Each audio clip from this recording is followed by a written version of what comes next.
Welcome to the Pencil Bob channel. I hope you enjoy my stories. Please like and subscribe, and hit that notification icon so you never miss out. Now on with the stories. We were looking at a twin home in 2020. At the time, we had 3 dogs, a playful golden retriever named Max, an energetic border collie mix called Luna, and a gentle old labrador named Charlie. Our furry companions were an integral part of our family, and finding a home that would accommodate all of them was crucial.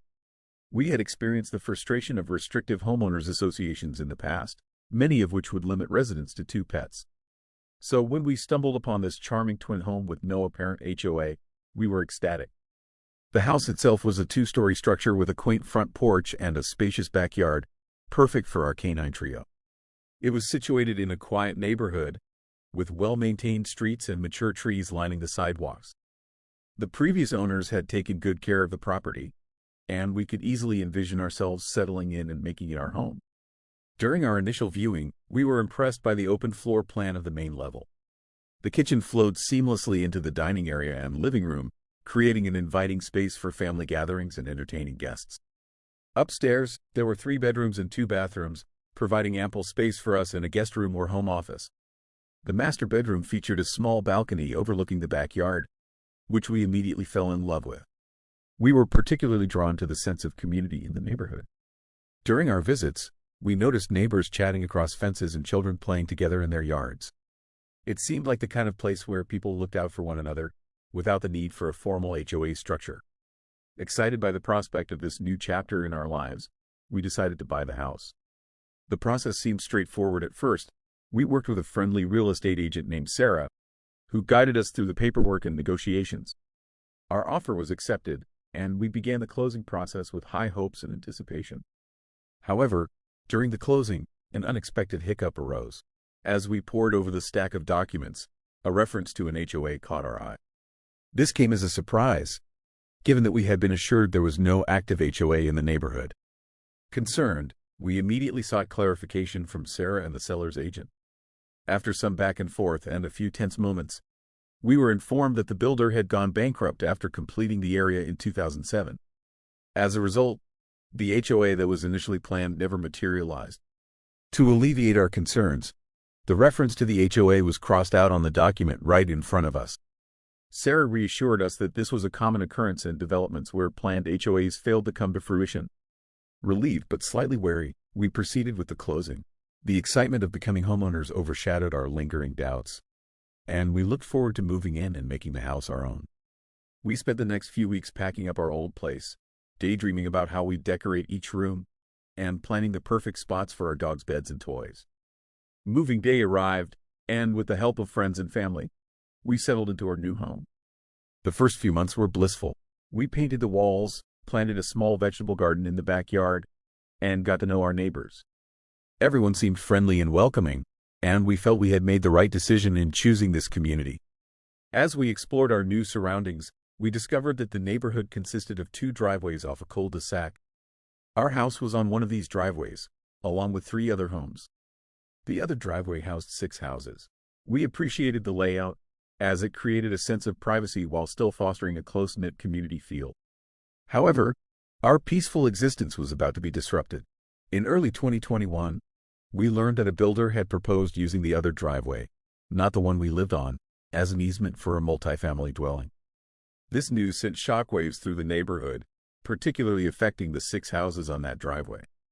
One homeowner, in particular, was especially angered by this development. Let's call her Karen. Karen lived in the house closest to where the proposed easement would be and stood to be the most affected by the potential construction and increased traffic. Determined to fight this proposal, Karen took it upon herself to contact all of the homeowners in our little enclave. Karen was a force to be reckoned with. In her mid-40s, with a no-nonsense attitude and a penchant for organization, she quickly rallied the neighborhood.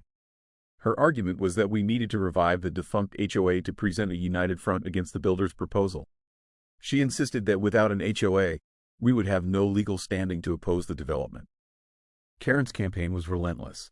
She went door to door, armed with binders full of information about HOAs, property values, and the potential impact of the proposed development. She organized meetings in her driveway, serving coffee and homemade cookies while presenting her case with PowerPoint slides projected onto her garage door. Her passion and persistence paid off. Out of the 10 homeowners in our little community, Karen managed to convince 9 that reviving the HOA was the best course of action. We were the lone holdouts, skeptical of the need for an HOA and concerned about the potential restrictions it might impose on our lifestyle, particularly regarding our beloved dogs. As the wheels were set in motion to revive the HOA, we found ourselves increasingly isolated. Meetings were held without our knowledge, and decisions were made without our input. When it came time to elect board members, we were excluded from the vote. It felt as though our voices didn't matter, and our concerns were being brushed aside. The first official act of the newly formed HOA was to purchase insurance for the common areas. We received a notice informing us that we owed $110 for our share of the premium. While the amount wasn't exorbitant, the way it was communicated, through a hastily written note slipped under our door, left us feeling uneasy. Our unease grew when, just a few weeks later, we received another notice. This time, we were told we owed $1,500 for a retainer for a lawyer to combat the new development. The amount was significant, and we were taken aback by the lack of discussion or consensus building before this decision was made. What alarmed us even more was the instruction that all monies were to be written directly to Karen's personal bank account. There was no mention of an LLC being created for the HOA, no official documentation provided, and no information about how taxes would be handled. The lack of transparency and proper financial management was deeply concerning. We decided to voice our concerns at the next HOA meeting, which was held in Karen's backyard. As we arrived, we could feel the tension in the air. Karen, flanked by her most ardent supporters, stood at a makeshift podium made from a card table. The other homeowners were seated in folding chairs, their expressions a mix of concern and resignation. When we raised our objections about the financial arrangements and the lack of proper governance, Karen dismissed our concerns with a wave of her hand. "We need to act quickly," she insisted. "We don't have time for all that red tape. Don't you care about protecting our neighborhood?" Her words were met with murmurs of agreement from most of the other homeowners. We felt outnumbered and outmaneuvered. It became clear that our concerns were not going to be addressed, and our voices were not going to be heard. As the weeks went by, things quickly got ugly. Karen's demands became more frequent and more unreasonable. She proposed strict rules about lawn maintenance, exterior paint colors, and even the types of plants we could have in our gardens. When we pointed out that these rules were not part of the original HOA agreement, we were accused of not being team players and of jeopardizing the neighborhood's property values. The atmosphere in the neighborhood became increasingly hostile. Neighbors who had once been friendly now avoided eye contact when we passed on the street. We received passive-aggressive notes about the length of our grass or the color of our curtains. Our dogs, once admired by the neighborhood children, were now the subject of complaints about noise and unsightly paw prints on the sidewalk. Feeling besieged and seeing no end to the conflict, we made the difficult decision to sell our home. We contacted Sarah, our original real estate agent, and explained the situation. She was sympathetic but warned us that the current state of affairs might make selling challenging. Nevertheless, we put our house on the market. Initially, there seemed to be a lot of interest. The housing market was still strong, and our home's location and features were attractive to potential buyers. Sarah told us that 5 offers were likely coming in, and for a brief moment, we felt a glimmer of hope. However, as soon as potential buyers learned about the nebulous state of the HOA, they backed out one by one.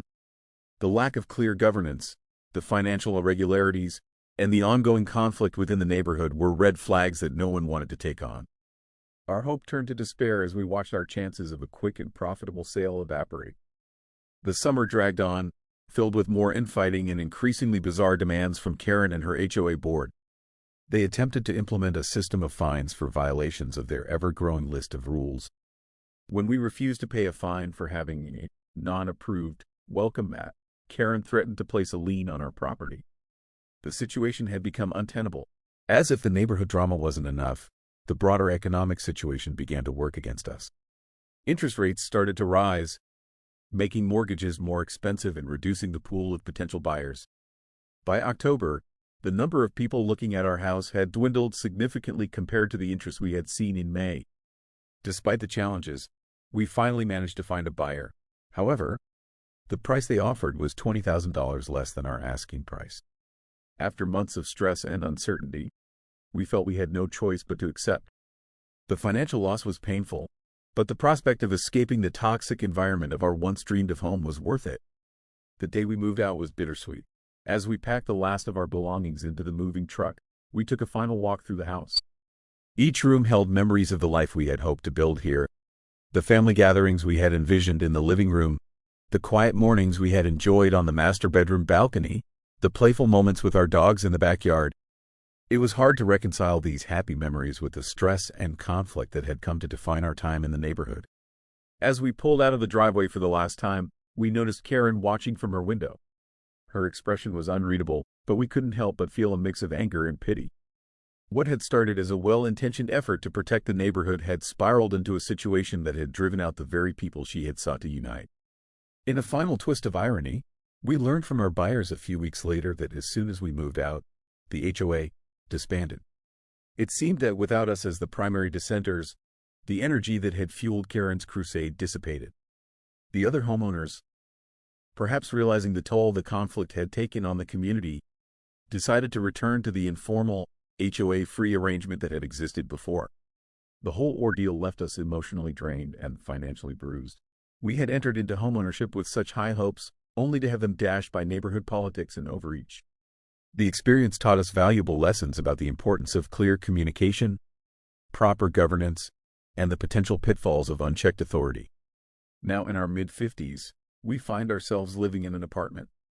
The transition from homeownership to renting has been an adjustment, but it has also brought a sense of relief. We no longer have to worry about HOA rules or neighborhood disputes. Our living space is smaller, which meant we had to downsize significantly. Many of our possessions are now in storage, a reminder of the life we left behind and the uncertain future ahead. Our dogs have adapted well to apartment living, though we miss having a backyard for them to play in. We found new routines, taking them for long walks in nearby parks and exploring our new urban environment together. In many ways, this simpler lifestyle has brought us closer as a family. As we reflect on our experience, we can't help but feel a mix of emotions. There's regret for the dream home we lost and the financial setback we endured. There's anger at the way the situation was handled and the lack of consideration for different viewpoints. But there's also gratitude for the lessons learned and the resilience we discovered in ourselves. We hope that one day we'll be ready to venture into homeownership again. When we do, we'll approach it with a newfound wisdom and a keen awareness of the importance of community dynamics. For now, we're focused on healing from the experience and finding joy in our current situation, always keeping an eye out for the next place we might call home. Wouldn't they have to prevail against you in court first to win a court order to be able to file a lien with the county? I realize it is a moot point now that you've sold, but I am curious about the legal process. My HOA, 58 townhouses, kept trying for months to bill me individually for something that was a common element repair expense. I finally hired an attorney to read our HOA documents. He agreed with my interpretation of the docs that this was a common expense to be paid for by reserves. He advised me to send a cease and desist letter admonishing the HOA board that I would file an injunction if they did not stop immediately. They stopped billing me. That is just one of ongoing incompetent and shady issues that happened over 5 years. I loved my unit and gorgeous views, but I sold because of the nightmare HOA. The sheer audacity of that HOA president is mind-boggling. Who in their right mind thinks it's okay to demand $1,500 for a lawyer's retainer and have it deposited directly into their personal bank account? That's not just poor management, it's borderline criminal. The lack of an LLC and proper documentation screams fraud. How did the other homeowners not see this as a massive red flag? It's infuriating to think that people can be so easily manipulated into reviving a defunct HOA without any safeguards or transparency. This whole situation reeks of incompetence and greed. The fact that the neighborhood turned hostile and started nitpicking over trivial matters like welcome mats and lawn length just shows how power can corrupt. It's a cautionary tale about the dangers of giving too much authority to the wrong people. No wonder the original poster felt they had to escape that toxic environment. This story is a textbook case of why HOAs can be a nightmare. The whole idea of reviving a defunct HOA just to combat a development proposal is absurd. The original poster and their family were clearly bullied into compliance by a power-hungry neighbor with a personal vendetta. The exclusion from votes and meetings is a blatant violation of any semblance of democratic process. It's like they were living in a mini dictatorship where one person decided what was best for everyone else. The constant demands for money, the lack of proper financial oversight, and the imposition of arbitrary rules are just icing on the cake. What's even more infuriating is that the HOA disbanded as soon as they moved out. It proves that the whole thing was a sham, driven by one person's ego rather than any genuine concern for the community. The financial loss and emotional toll it took on the original poster and their family are unforgivable. HOAs should exist to enhance community living, not to serve as platforms for power trips and financial exploitation. This story should make anyone think twice before moving into a neighborhood with an HOA, especially one that can be so easily manipulated. The way this HOA handled things is beyond disgraceful. They turned what should have been a peaceful community into a battleground. The president's lack of transparency and the exclusion of dissenting voices are appalling. It's clear that the HOA was more about consolidating power than protecting the neighborhood. The fact that they imposed fines for ridiculous things like welcome mats and tried to place liens on properties is just insane. No wonder the original poster had to sell their house at a loss. This story is a stark reminder of how HOAs can go horribly wrong when left unchecked.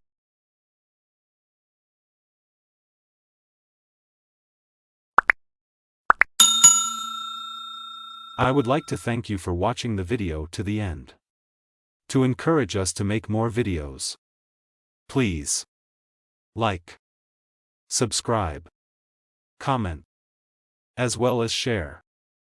Check out this other video if you haven't already.